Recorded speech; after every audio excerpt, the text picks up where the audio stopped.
नमस्कार साथियों, कैसे हैं आप लोग। आशा करती हैं आप लोग बहुत बढ़िया होंगे। तो दोस्तों आज हम लेकर आए हैं अर्थशास्त्र का क्लास। ठीक है, और अर्थशास्त्र का क्लास बहुत इंपॉर्टेंट है। हर एक एग्जाम में 5-10 क्वेश्चन जरूर पूछ लेता है। तो आज मैं आप लोग के बीच स्टार्ट करूँगी अर्थशास्त्र का क्लास। ठीक है, तो मैं जहाँ तक कोशिश करूँ कि मास्टर वीडियो एक घंटा या 1.5 घंटा या 2 घंटा का बनाकर दे दूँ आप लोगों को। अगर नहीं हो पाएगा तो मैं नेक्स्ट भी वीडियो लेकर आऊँगी। तो चलिए स्टार्ट करते हैं बिना देरी के।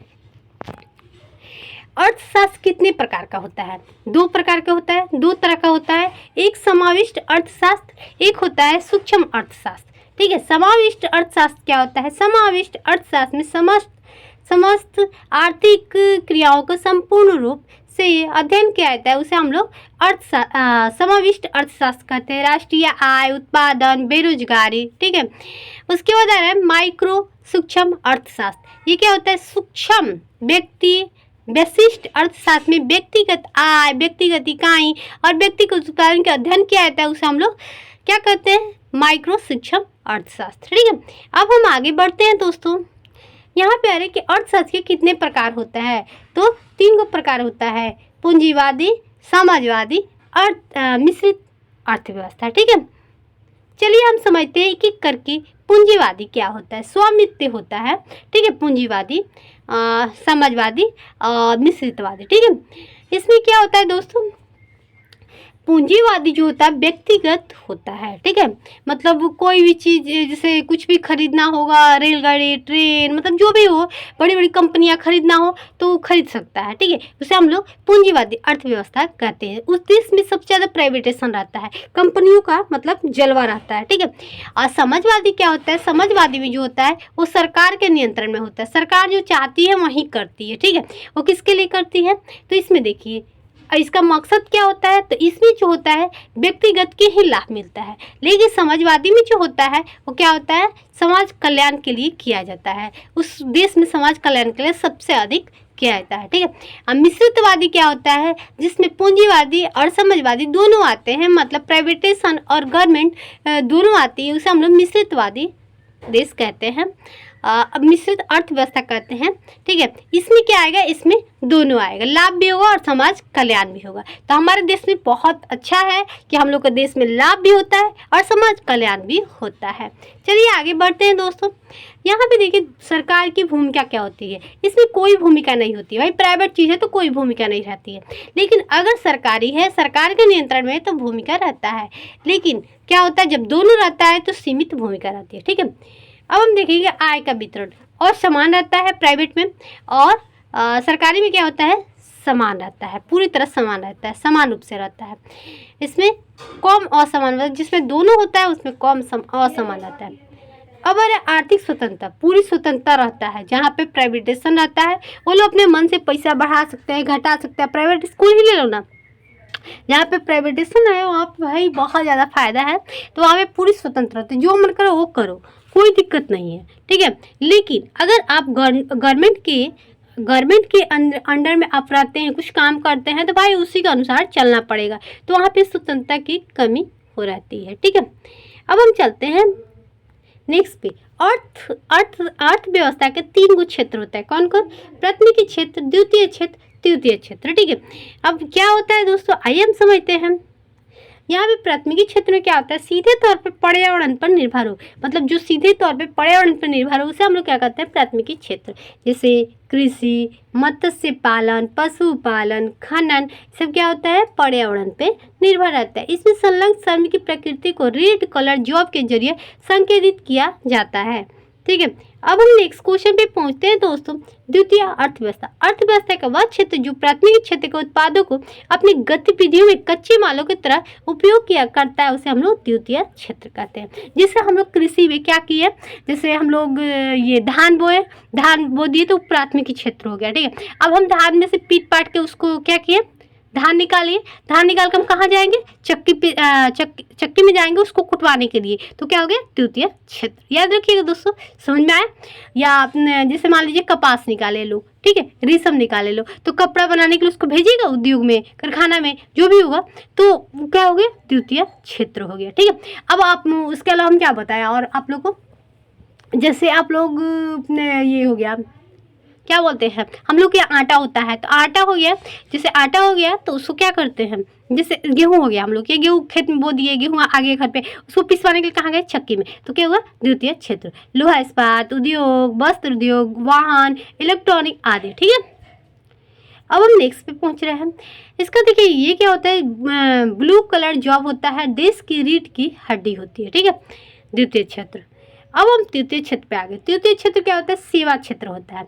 इस क्षेत्र में विभिन्न प्रकार के सेवाओं का अध्ययन किया जाता है। ठीक है, क्या होता है, तृतीय क्षेत्र होता है। मान लीजिए क्या हुआ, जैसे कहीं पे तैयार हुआ कुछ, ठीक है, कहीं पे मतलब लेकर जा रहा है, जैसे हम लोग कृषि खेत में मतलब क्या हुआ, बड़े बड़े किसान होते हैं, उनके खेत में क्या होता है, गन्ना होता है, फसल होता है, वो क्या करता है, ट्रैक्टर बुलवाता है और किसी कारखाने में भिजवाता है। ठीक है, किसी कारखाना में भिजवाता है तो क्या होता है कि कुछ मतलब एक्सीडेंट हो गया या कुछ भी ऐसा हो गया तो कहाँ जाता है, तो चिकित्सा के पास जाता है, डॉक्टर के पास जाता है, तो क्या हो गया, तृतीय क्षेत्र हो गया। ठीक है, इसमें क्या आएगा, बीमा आएगा, बैंकिंग आएगा।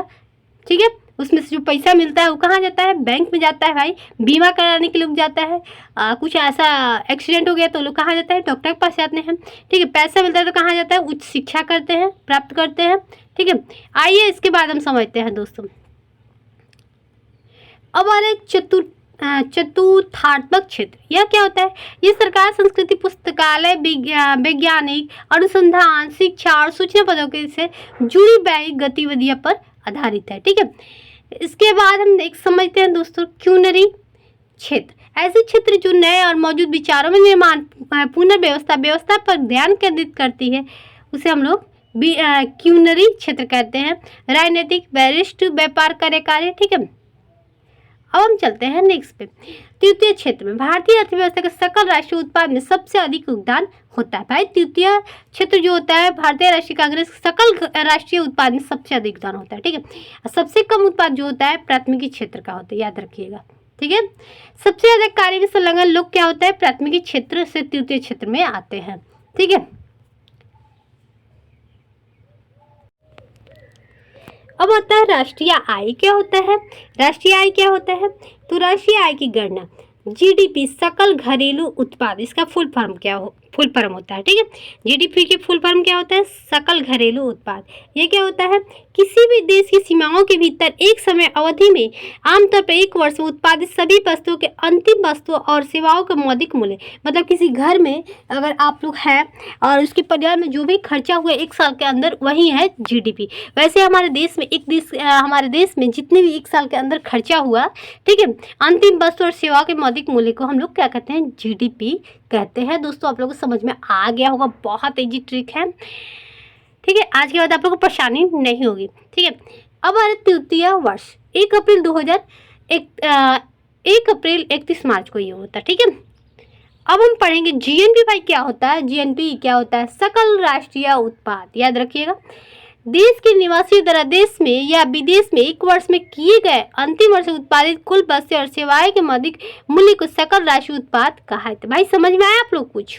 देखिए क्या होता है, जीएनपी क्या होता है, सकल राष्ट्रीय उत्पाद। जैसे हमारे देश में दूसरे देश से आए पैसे और हमारे देश से जो भी लोग आए हैं विदेश से कमाने के लिए हमारे देश में, वहाँ से गए पैसे को माइनस किया जाता है। ठीक है, दूसरे देश से आए पैसे को प्लस किया जाता है, हमारे देश से गए पैसे मतलब विदेशी द्वारा हमारे देश से मतलब विदेशी आकर हमारे देश में काम करते हैं और लेकर जाते हैं तो माइनस किया जाता है, वही है जीएनपी। ठीक है, चलिए हम आगे बढ़ते हैं दोस्तों।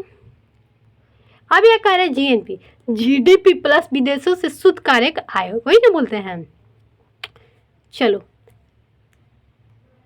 अभी आप पूरा दिया हुआ है, ठीक है, अब समझ सकते हैं। चलिए हम आगे बढ़ते हैं। अब एनडीपी समझते हैं। एनडीपी क्या होता है, शुद्ध घरेलू उत्पाद। ठीक है, एनडीपी बराबर जीडीपी माइनस मूल्यह्रास। ठीक है, एनएनपी क्या होता है, एनएनपी बराबर जीएनपी माइनस मूल्यह्रास। ठीक है, जीएनपी क्या होता है, तो जीडीपी प्लस एनएफआईए। ठीक है, चलिए हम आगे बढ़ते हैं दोस्तों। यहाँ पे आ रहा है जीडीपी क्या होता है, साइमन कुजुनेट 1934 में हुआ था। ठीक है, आइए हम दोस्तों आगे बढ़ते हैं, देखिए कैसे उसको बनाया गया है। ठीक है,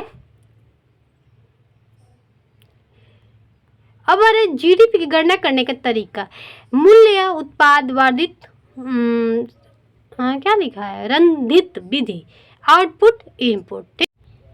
अब अरे राष्ट्रीय आय क्या होता है, कर्मचारियों के मुआवजा, लाभ, किराया, रॉयल्टी, ब्याज, मिश्रित आय। ठीक है, चलिए हम नेक्स्ट पे चलते हैं। व्यय विधि क्या होता है, ठीक है, उपभोग होता है, फिर सरकारी खर्चा होता है, फिर निवेश होता है, फिर निर्यात और आयात होता है। ठीक है,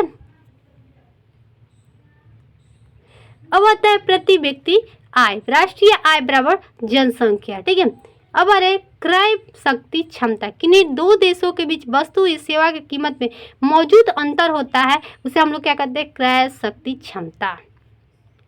ठीक है, अब आ रहे नेक्स्ट पे आ रहे हैं दोस्तों, व्यक्तिगत निजी आय, किसी व्यक्ति की मजदूरी, निवेश, उद्यमों के अन्य उपक्रम में होने वाली कुल आय करों के बाद। ठीक है, ये हो गया।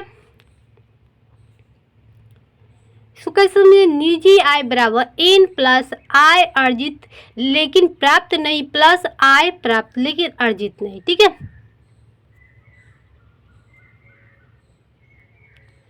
अब अरे प्रयोज्य व्यक्तिगत आय, व्यक्तिगत आय माइनस कर होता है। ठीक है,